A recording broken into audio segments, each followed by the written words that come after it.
자, 첫 번째 종목은 그래요. 이 종목을 하는 게 맞습니다. 저도 궁금해요. 해봐야 될 것 같고 많은 분들이 오늘 장 시작부터 이 종목을 보면서 와, 이거 어떻게 해야지? 그리고 시장을 움직이는 종목이기도 하니까요. 진짜요. 자, 바로 시작해 볼게요. 보조 사토루님의 종목인데요. SK 하이닉스입니다. 자, 반도체 투탑. 그 중에서도 사실 삼성전자보다도 올해는 뭐 SK 하이닉스의 시대이지 않았겠습니까? 맞습니다.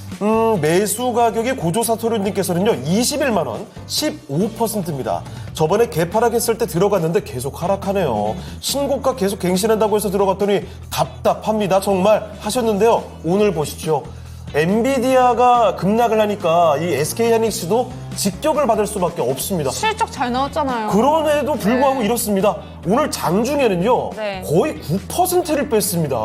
이 큰 종목이 9% 가까이 휘청이니까 정말 많이 놀라셨을 텐데 지금 낙폭을 조금 줄였음에도 불구하고 19만 3천 원대에서 움직이고 네. 있습니다. 20만 원대 이탈이 나오더니 이거 충격이 상당히 큰데요. 24만 8,500원. 이제 30만 원 갈 거야. 이럴 때가 바로 엊그제 같은데 맞아요. 20만 원 이탈하고 이제 19만 원입니다. 오늘 정확히 19만 원 딱 찍고 살짝 낙폭 줄였거든요. 저희가 60일 이평선 이탈했을 때까지만 해도 다시 한번 반등 나오는 거 보면서 봐봐 하이닉스는 네. 가야지 이렇게 했었는데 이제 120선에 가까워요. 진짜 가슴이 미어집니다. 자, SK 네. 하이닉스 지금은 고조사토루님의 종목만이 아닙니다. 그쵸. 많은 분들께서 함께 보고 계실 텐데요. 알아보겠습니다. 전문가님, 엔비디아가 흔들리면서 SK 하이닉스 오늘 정말 무섭습니다. 어떻게 할까요? 네, 우선 제가 명인들의 복귀라는 프로그램 통해서 사실 SK 하이닉스를 비롯해서 HBM 밸류체인에 묶여있는 종목들 같은 경우는 여러 차례 좀 말씀을 드렸어요. 특히 지난 이 고점 구간에서는 항상 여기서 진입을 하시려거든 꼭 로스컷을 걸으셔라. 그러니까 손절매에 대한 생각을 두시고 진입을 하셔라. 진입하는 건 상관없다. 이런 얘기 많이 들었거든요.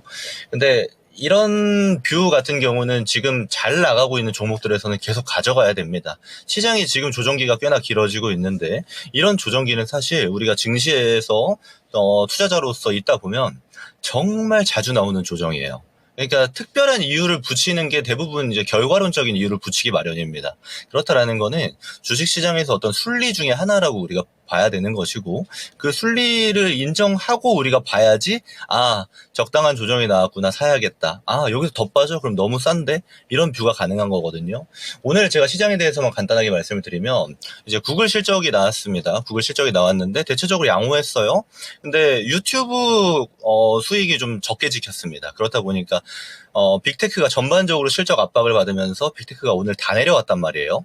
자, 근데 이거 이상하게 좀 보셔야 됩니다. 왜냐면요, 실적이 나온 애들이 있고 안 나온 애들이 있어요.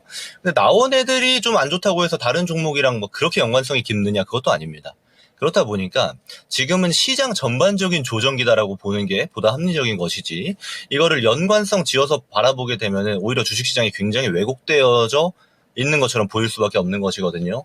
제가 이 얘기를 왜 드리냐면 지금 들어가신 가격 저는 들어가 볼만 가격에 들어갔다라고 봅니다. 다만 비중을 좀 세게 들어가셨기 때문에 지금부터의 대응이 좀 중요한데 저는 사실 만약에 SK 하이닉스가 아니고 사실 SK 하이닉스가 끌고 가는 종목들이 있어요. 예를 들면 한미반도체, 이수페타시스, PSK 홀딩스. 제가 이 따라가는 종목들은 좀 조심해야 된다라고 얘기를 많이 드렸거든요. 이미 걔네들이 갖고 있는 고유 가치 대비해서 상당히 높은 멀티플을 지금 받고 있는 상태이기 때문에 좀 두려워하셔야 된다. 조심조심 가셔야 된다라고 말씀을 많이 드렸어요.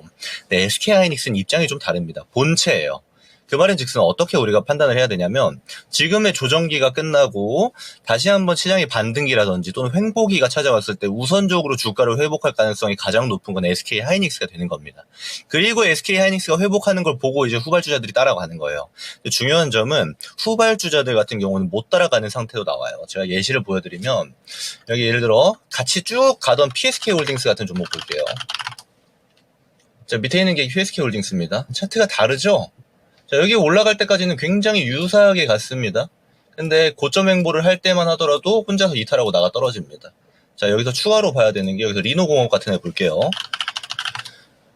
먼저 깨지죠? 여기까지는 잘 쫓아옵니다.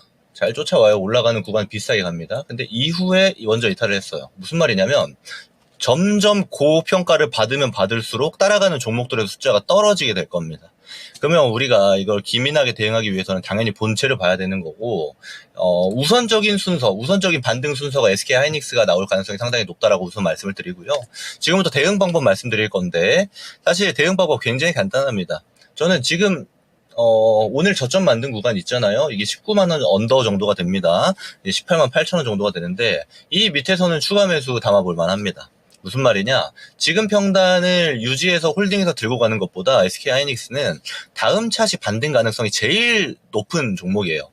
반도체 중에서.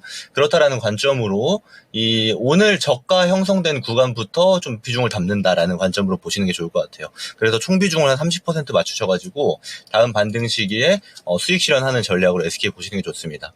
지금 시장 보면 되게 특이하실 거예요. 왜냐하면 실적이 잘 나오건 못 나오건 실적 시즌임에도 불구하고 실적 발표가 증시에 미치는 영향, 종목에 미치는 영향이 굉장히 미미합니다. 그 말은 이상한 시장이라는 거예요. 근데 이 이상한 시장 같은 경우는 오래 지속되지 않습니다. 지금 추세적인 하락을 예측하시는 분들도 있는데 제 뷰에서는 좀 비이상적인 시장이 지속되고 있는 것으로 보이거든요. 그러면 이게 정상화되는 순간이 오게 되면은 자기 실적에 맞는, 자기 찍히는 숫자에 맞는 종목들을 우선적으로 먼저 반등뷰가 나올 가능성이 굉장히 높다. 이 정도만 보고 SK하이닉스 대응해도 될 것 같습니다. 자세한 내용은 제가 명인들의 복귀에서 좀 풀어두었으니까 다시 보기 보시는 것도 좋을 것 같아요. 대응 방법 이대로 진행해 봅시다. 자, SK 하이닉스 살펴드렸습니다. 네. 하이닉스뿐만 아니라 이 시장이 정말 이상하게 흘러갑니다. 자, 그래서 하이닉스 이 큰 종목에 대해서 오늘 충격이 좀 컸죠? 앞으로의 대응 전략 신중하게 좀 판단도 해보시고 김구루 전문가의 의견 참고해보시면 어떨까 싶네요. 자, 조금이나마 도움이 되셨길 바랍니다. 맞습니다. 첫 번째 종목 SK 하이닉스였습니다. 네.